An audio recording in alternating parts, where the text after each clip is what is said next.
மக்கள் அனைவருக்கும் வணக்கம். ஒரு வழியா செந்தில் பாலாஜி வெளியே வந்துட்டாரு. ஆனா என்னை கேட்டீங்கன்னா அவர் உள்ளே இருந்திருக்கலாம். ஏன் அப்படின்னா வெளியே வந்து எந்த பிரயோஜனம் கிடையாது. அந்த மாதிரி தான் நிபந்தனைகள் இருக்கு. யாரும் சரியா படிக்கல நினைக்கிறேன். எல்லா பேரும் யார் முக்கியமாக திமுகவுடைய உடன்பிறப்புகள் எல்லாம் கொண்டாடி இருக்கானுங்க. எதுக்கு கொண்டாடுறேன்னு அவங்களுக்கு தெரியும். ஏன்னா அவங்க ஒரு பெரிய கொத்தடிமைன்னு வச்சுக்கோங்க. அவங்க கொண்டாடி இருக்காங்க. எதுக்குடா கொண்டாடுறீங்க? ஃபர்ஸ்ட் அந்த வழக்கு விஷயம் எங்களுக்கு என்ன தெரியாது வச்சுக்கோங்க. ஆனால் அதுக்கு நிபந்தனைகள் இருக்கு பாருங்க. அந்த நிபந்தனைகளை மட்டும் படிச்சு வச்சுக்கவே நான் பேசாம உள்ளே இருக்கேன்னு செந்தில் பாலாஜி சொல்லுவார். அந்த நிபந்தனைகள் நான் சொல்றேங்க. அதற்கு முன்னாடி ஒரு மாசத்துல 30 நாள் கணக்கு வச்சுக்கோங்க. இந்த 30 நாட்கள்ல இந்த நிபந்தனைகளை அப்படியே அப்ளை பண்ணிட்டே வாங்க. என்ன நடக்குது மட்டும் பாருங்க. அது என்ன அப்படின்னா நீங்க என்ன பண்றீங்க செந்தில் பாலாஜி? திங்கள் வெள்ளி இருக்குல்ல, அந்த 2 நாட்கள்ல 11 to 12 மணிக்குள்ள நீங்க அமலாக்கத்துறையோட அலுவலகம் இருக்கு பாருங்க, அங்கே வந்து சைன் போடுறீங்க. எப்படி 2 நாள் 8 நாளுக்கு நேரா போய் அவர் என்ன பண்ணணும், அங்கே கையெழுத்து போட்டுட்டு தான் வரணும். 2 நாள் போச்சா? இப்போ அதுக்கு அடுத்து என்ன அப்படின்னா நீங்க என்ன பண்ணுங்க செந்தில் பாலாஜி, உங்களுக்கு ஜாமீன் தரோம். சொல்லுங்க ஐயா, நீங்க என்ன பண்றீங்கன்னா மாதம் முதலாவது சனிக்கிழமை இருக்கு இல்லையா, அதுல அமலாக்கத்துறை விசாரணை வச்சிருக்கோம். கையெழுத்துலாம் போகக்கூடாது, விசாரணையும் நடக்கும். அந்த விசாரணைக்கு நீங்க போயிடணும் நேரம். எந்தவித காரணம் சொல்லக்கூடாது இருக்காங்க. எனவே அது ஒரு நாளா இப்ப 8+1 9 நாள் போச்சா? இதற்கு அடுத்து ஒன்று இருக்கு. அது என்ன கேளுங்க. அதற்கு அடுத்து என்ன சொல்றாங்கன்னா இந்த வழக்குக்கான விசாரணை விரைவு நீதிமன்றத்தில் நடக்குது. அந்த நீதிமன்றத்துக்கு எந்த காரணம் சொல்லாம நீங்க போய் நிக்கணும். சரியா? சரிங்க ஐயா. அப்படின்னா அதுல 2 அட்டெம்ப்ட் போயிடும். எனவே இப்ப ஏறக்குறைய 11 நாள் காலியா. இதுல விஷயம் என்ன அப்படின்னா நீங்க விசாரணைக்கு போறீங்கன்னு வச்சுக்கோங்க, அதுக்கு முந்தின நாளே அதுக்கு தேவையான விஷயத்தை எல்லாமே தயார்படுத்தி ரெடி ஆகணும். எனவே அந்த நாட்கள்லாம் சேர்த்தா 15 நாட்கள் காலி. இந்த குறிப்பிட்ட நிபந்தனைகளை நீங்க ஒழுங்கா ஃபாலோ பண்ணாலே. இதற்கு அடுத்து ஒன்று இருக்கு, அதான் பெரிய அணுகுண்டு. அது என்ன கேளுங்க. அது என்ன அப்படின்னா நீங்க யாரையும் சந்திக்க கூடாது. எந்த விஷயத்துல? இந்த வழக்கு சம்பந்தப்பட்ட சாட்சிகள் இருப்பாங்க பாருங்க, அந்த சாட்சிகள் சம்பந்தப்பட்ட விஷயத்தில் நேரடியாவோ மறைமுகமாவோ உங்க சார்ந்தவங்களோ யாருமே அவங்கள சந்திக்கவோ இல்லை தொடர்பு கொள்ளவோ ஏதோ தொடர்பு கொள்ள முயற்சி பண்ணவோ கூடாது. அப்படி நடந்துச்சுன்னு வச்சுக்கோங்க, இந்த பெயில் கேன்சல், நேராக ஜெயிலுக்கு போயிடுவார். இதை பின்பற்றுறது ரொம்பவுமே கஷ்டமான விஷயம். ஏன்னு கேளுங்க, ஏன்னா இதை நீங்க பின்பற்றணும்னா நேராக உங்க வீட்டில் போய் பாத்ரூம்ல ஒழிஞ்சுட்டா உண்டு. ஏன் அப்படி சொல்லிக்கலுங்க, ஒரு அமைச்சராவோ இல்லாட்டி பொது ஆஃபீஸ்க்கு நீங்க வரைய வச்சுக்கோங்க, அங்கே உங்களை மாட்டி விடுறதுக்குனே இப்போ நானே இருக்கேன்னு வச்சுக்கோங்க. ஸோ ஒரு விளையாட்டு சொல்கிறேன், நானே இருக்கேன்னு வச்சுக்கோங்க. அந்த சாட்சி மொத்தம் 500 பேர். அந்த 500 சாட்சியில் ஒருத்தனை பிடிச்சி போயிட்டு வர அனுப்பிச்சு வச்சுக்கோங்க. அந்த சாட்சி நேற்று பார்த்தார் அப்படின்னு நான் கிளப்பிட்டேன்னு வச்சுக்கோங்க, போச்சு கரெக்டா. எனவே இந்த மாதிரி நடக்கிறதுக்கான வாய்ப்பு உண்டுன்னு செந்தில் பாலாஜி தரப்புல பயப்படுறதுக்கான வாய்ப்பு உண்டு. எனவே யாரையும் சந்திக்காம தவிர்க்கிறது தான் அவருக்கு நல்லது. யாரையாவது சந்திக்கலாம், முன்ன மாதிரி ரொம்ப ஃப்ரீயா சந்திக்க முடியும் அப்படின்னு நினைச்சிட்டு ஜாமீன்ல தான் வெளியே வந்துட்டோம்ல, இனி யார் நம்மளை பார்க்க போறா அப்படின்னு சொல்லிட்டு அசால்ட்டா அவரால் இருக்க முடியாது. அப்படி இருந்தா அது அவருக்கே வினையா போய் முடிஞ்சிடும். எனவே செந்தில் பாலாஜியும் செந்தில் பாலாஜி தரப்பு இந்த குறிப்பிட்ட நிபந்தனையை பின்பற்றுறதுல ரொம்பவுமே கடினமான விஷயம். அதற்கடுத்து செந்தில் பாலாஜி மனநிலை என்னவா இருந்திருக்கும் அப்படின்னா, சரி போய் தொலைறாங்க, எப்படி வெளியே போனா சரி, வெளில போன உள்ளூர்ல தானே பிரச்சனை, எங்கிட்ட வெளிநாடுகளான்னு போய் நிம்மதியாக இருக்கலாம். இந்த உதயநிதி பறக்கிறாரு, அவரோட பேரன் பறக்கிறாரு, MK ஸ்டாலின் போயிட்டு வராரு, நம்ம எங்கிட்ட போய் நிம்மதியாக படுத்துட்டு வருவோம் அப்படின்னு அவர் நினைக்க முடியாது. ஏன்னு கேளுங்க, ஏன்னா நீ பாஸ்போர்ட்டை உடனடியாக சரண்டர் பண்ணிட்டாங்க. எந்த வெளிநாடும் போகக்கூடாது. நீ எங்கே நகரதா இருந்தாலும் சரி அமலாக்கத்துறையோட சொல்லியே ஆகணும்.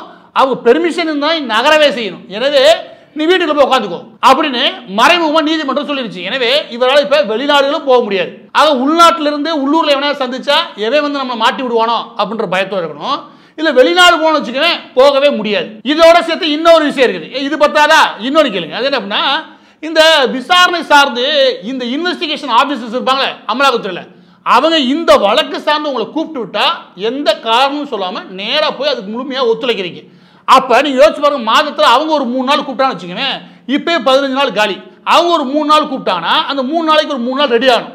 மொத்தம் 22 23 நாட்கள் இந்த விதமா போயிடும். இதுல இந்த வழக்கு சம்பந்தப்பட்ட விஷயத்துல நீதிபதிகளுடைய அந்த குறிப்பிட்ட நிபந்தனைகள் பாருங்க, அதை பின்பற்றினால 23 நாள் ஓடி போயிடும். மீதனுடைய 7 நாள் நீ யாரை பார்த்தாலும் பெரிய ஆபத்தா வந்து சேரும். இதற்கடுத்து இருக்கக்கூடிய நிபந்தனை என்ன, ஒரு 25 லட்சத்துக்கு 2 பேர் ஷூரிட்டி போட்டாகணும் சைனு. அவங்க 2 பேர் போடுறாங்க இல்லையா, அந்த நபருடைய பின்புலமும் இந்த அமலாக்கத்துறை விசாரிக்கும். அது ரொம்ப முக்கியம். அந்த 25 லட்சம் இருக்கு இல்லையா, அந்த 25 லட்சத்தை நீங்க இந்த டாஸ்மாக் கடையில் அடிச்சீங்களா கொள்ள, அந்த காசு கொண்டு கொடுத்துறாங்க. ஏன்னா அப்போ உள்ள போயிருவீங்க. எனவே இதுல நேர்மையா இருக்கக்கூடிய நியாயமா இருக்கக்கூடிய தன்னுடைய தொழில் சுத்தத்தோட இருக்கக்கூடிய 2 பேர் வரணும்னா நீங்களே யோசிச்சு பாருங்க, நியாயமா நேர்மையா தொழில் சுத்தமா இந்த வார்த்தைக்கெல்லாம் திமுக சம்பந்தம் உண்டா? அது சம்பந்தப்பட்டவன் எவனா திமுக இருப்பானா இல்ல அதோட தொடர்புல இருப்பானா? இது சம்பந்தப்பட்ட 2 பேர் சைன் போடணுமா? அந்த 2 பேரோட கதி என்ன ஆகும்? அவன் பின்புலத்துல தோணு என்ன ஆகும்? பதிவோட இறுதியாக இந்த நிபந்தனைகள் எல்லாம் பின்பற்றுறது இருக்கு இல்லையா, எனக்கு தெரிஞ்சு ஏறக்குறைய பெரிய கடினமான வேலை.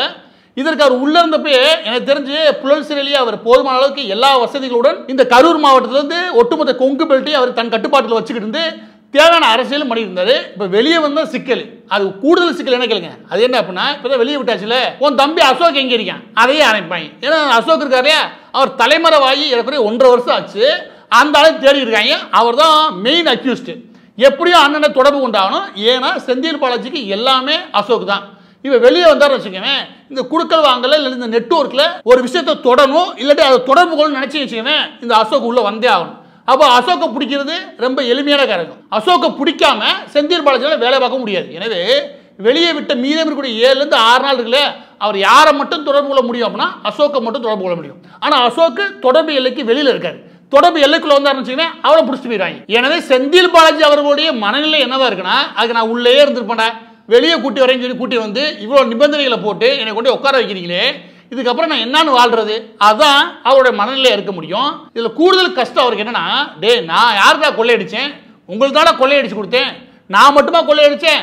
கொள்ளையடிச்சது எல்லாத்துக்கும் ஆளுக்கு 2 ரூபா 3 ரூபா அப்பப்போ தீபாவளிக்கு கவனிக்கிறேன். எல்லா எம்எல்ஏவும் கவனிச்சது இவர் தான். எனவே எல்லாருக்கும் அனுப்பிட்டு இருந்தேன். நான் மட்டுமா பண்ணேன்? எவ்வளோ கொள்ளையடிச்சுட்டு அவன் KKS ராமச்சந்திரன் ஆரம்பிச்சு பத்திரப்பதிவுத்துறையில் இப்போ உட்காந்து கொள்ளையடிச்சுக்கிறதுக்கு மூர்த்தி வரைக்கும் எல்லா பேரும் கொள்ளையடிக்கிறாங்க.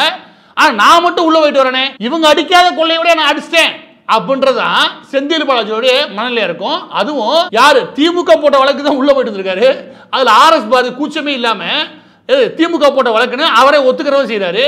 இவ்வளவு கஷ்டங்களுக்கு இடையில செந்தில் பாலாஜி வெளியே வர்றது இருக்கு இல்லையா, அவர் குடும்பத்தினர் வேணா கொண்டாடலாமே ஒழிய இங்க உடன்பிறப்புகள் கொண்டாடுறதுல எந்த நியாயமே கிடையாது. அதை கொண்டாடுற பார்த்தா அவருடைய மனநிலை என்னவா இருக்கும்னா, நான் பண்றேனோ இல்லையடா, அவங்க பண்றோனோ இல்லையடா, நீங்க நல்லா பண்றீங்க என்னை வச்சு, இதுக்கப்புறம் பெருசா ஏதோ ஒன்று மாட்டிவிட போறீங்கடா, அந்த மனநிலை தான் அவர் வெளியே வந்திருப்பார்.